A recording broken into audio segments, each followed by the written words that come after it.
Hello, welcome back to the reading of the poem of the Man God, written by Maria Valtorta, Volume 4, Chapter 436, Part 2, The Blessed Virgin at Tiberías. Jesus speaks, "As it rose, so it will fall. Do not sin against your brother." Where does he live, do you know? Yes, with a friend, I think, one who has a warehouse of wines and spices, the third warehouse on the eastern side of the market after the fountain. Are all the Roman women alike? Oh, more or less. They do wrong, even if they do not let people see it. Which are the ones that do not let people see? The ones who come to Lazarus's at Passover. They are more retired. I mean, they do not always go to banquets, but they go so often that people can say that they are impure. Are you saying so because you are sure? Or is it your Jewish prejudice that makes you say so? Think it over carefully. Well, really, I don't know. I have not seen any, I have not seen them any more in the boats of the filthy ones, but they go out on the lake at night. You go out too? Certainly, if I want to go out fishing. It is very warm. Only out on the lake is there relief at night. You said so yourself while we were having supper. That is true. So why not consider that they go on the lake for that?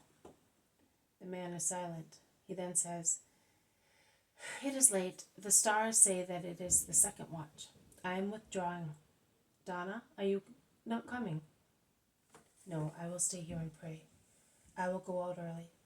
Do not be surprised if you do not see me at dawn." "You are free to do as you like. Anne, come on, let us go to bed." And he shakes his wife, who is fast asleep. They go away. Mary remains alone. She kneels down and prays. But she never loses sight of the boats sailing on the lake. The boats of rich people, all bright with lights, with flowers, singing, and smell of incense. Many sail eastwards. They become very small in the distance. Their singing is no longer heard. A splendid, solitary boat remains on the lake in a sheet of water, upon which the moon, setting in front of Tiberías, is shining brightly. It sails slowly up and down. Mary watches it until she sees it steer towards the shore. Mary then stands up, saying, "Lord, help me. Let it be." She then goes downstairs nimbly. She enters a room, the door of which is half open. In the moonlight, if it is possible to see a little bed, Mary bends over it and calls, "Mary, wake up. Let us go." Mary of Alphaeus wakes up, and overwhelmed with sleep, rubbing her eyes, she asks, "Is it already time to go? Is it already daylight?" She is so sleepy that she does not realize that it is not the light of dawn, but moonlight, the feeble phosphorescence which enters through the open door. She becomes aware of it when she is outside, on the small piece of cultivated ground in front of the boatman's house.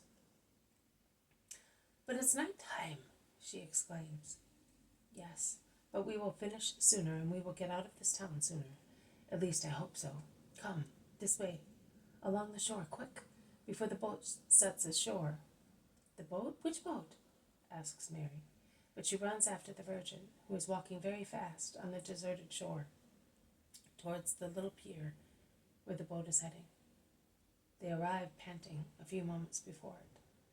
Mary is watching carefully. She exclaims, "Praise be the Lord! It is they! Follow me now, because we must go where they go. I do not know where they live." "But Mary, for pity's sake, they will think that we are prostitutes." The most pure mother shakes her head and whispers, "The important thing is not to be one. Come." And she draws her into the shadow of a house. The boat lands, and while it is maneuvering, a litter, which was waiting nearby, is brought forward towards it. The two women get on it, while two remain outside and walk beside it. When it leaves, carried by 4 Numidians walking in step, and wearing very short sleeveless tunics which hardly cover their trunks. Mary follows it, notwithstanding that Mary of Alphaeus protests in a low voice. 2 women alone behind those men? They're half naked. Oh. After a few meters, the litter stops. Excuse me. A woman gets off while the leader knocks at a portal. Goodbye, Lydia. Goodbye, Valeria. A caress to Faustina from me. Tomorrow evening we will read again in peace, while the others revel. The portal is opened, and Valeria, with her slave or freed woman, is about to go in. Mary goes forward and says, Domina, a word. Valeria looks at the 2 women enveloped in very plain Jewish mantles lowered over their faces and thinks that they are beggars. Excuse me. She orders Barbara, give them some offerings. No, Domina, I'm not asking for money. I'm the mother of Jesus of Nazareth, and this is a relative of mine. I have come in his name to ask a favor of you. Domina, your son is perhaps persecuted. Not more than usually, but he would like...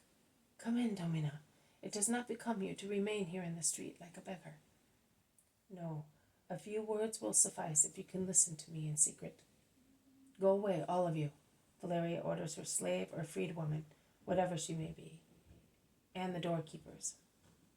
We are alone. What does the master want? I did not come because I did not want to harm him in his town. He did not come in order not to harm me, perhaps, with my husband. No, I advised him not to come. My son is hated, Domina. I know. And he finds comfort only in his mission. I know. He does not seek honors or armies. He does not aspire to kingdoms or riches. But he asserts his rights on souls. I know. Domina, he should hand that girl back to you. But do not be offended if I tell you she could not perfect her soul for Jesus here. You are better than the others, but around you there is too much filth of the world. That is true.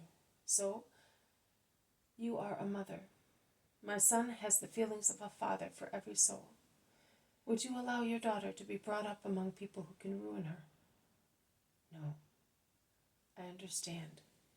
Well, say these words to your son. In memory of Faustina, saved in her body, Valeria gives you Aurea, that you may save her soul. It is true. We are too corrupt to assure a saint.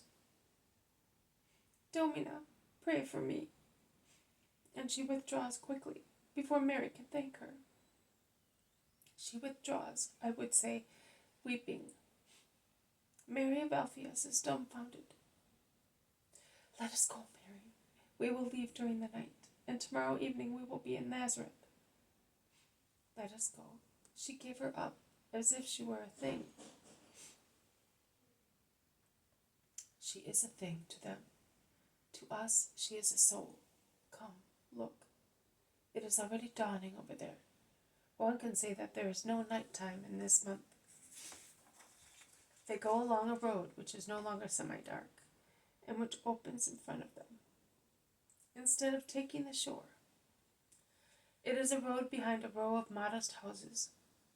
When they are halfway along it, Judas springs out from a corner, manifestly drunk. A Judas returning from who knows what party, with disheveled hair, crumpled clothes, his face beaten. Judas, you in this state? Judas does not have time to feign that he does not know her, and he cannot run away. Surprise clears his thoughts and keeps him fixed where he is, immobile.